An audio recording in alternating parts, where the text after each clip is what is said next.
আসসালামু আলাইকুম।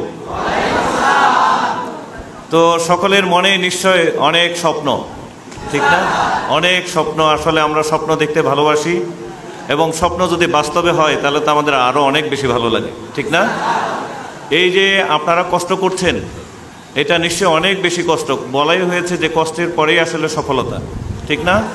আপনাদেরকে ধন্যবাদ। এবং আপনারা অনেক শক্তিশালী মানুষ আমার কাছে মনে হয়েছে যে আজকে এত কষ্ট করলেন এই প্রচণ্ড রোদের মধ্যে। আপনারা প্রত্যেকেই ভালো করবেন, জীবনে ভালো করবেন, কারণ আপনারা সুস্বাস্থ্যের অধিকারী। আপনারা প্রত্যেকেই এখানে যারা নারী রয়েছেন এবং পুরুষ রয়েছেন প্রত্যেকেই ভালো করবেন, কারণ আপনারা আপনাদের সুস্বাস্থ্য রয়েছে। যে দৌড় দিলেন, যে ইভেন্টগুলো করলেন, আমি সত্যি অভিভূত যে আপনারা ভালো কাজ করতে পারবেন, এই রাষ্ট্রের জন্য ভালো কাজ করতে পারবেন। আর ভালো কাজের যখন প্রতিজ্ঞা থাকবে তখন আপনারা সফল হবেনই। আর এই পদ রয়েছে আমাদের এই টিআরসি 28 জন।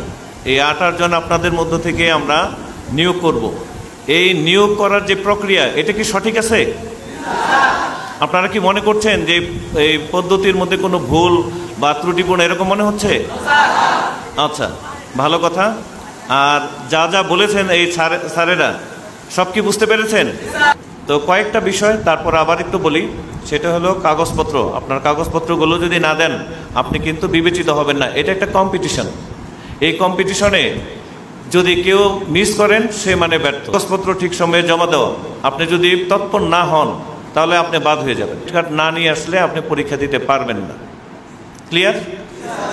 কেউ কোনো ধরনের টাকা পয়সা চাইলে তাকে আমাদের কাছে ধরিয়ে দিবে। কোনো অবস্থাতেই কেউ কোনো অর্থ লেনদেন করবে না। আমরা সম্পূর্ণ ফ্রি ফেয়ার এই পদ্ধতিতে আমরা চাকরি আপনাদের হবে, যাদেরই চাকরি হয়। এত কথা বলার অর্থ হলো আমরা একটা স্বচ্ছ নিয়োগ প্রক্রিয়ার মাধ্যমে আপনাদের প্রতিভা, আপনাদের যে জ্ঞান, আপনাদের যে যোগ্যতা, সেগুলোকে আমরা সম্মান জানাবো।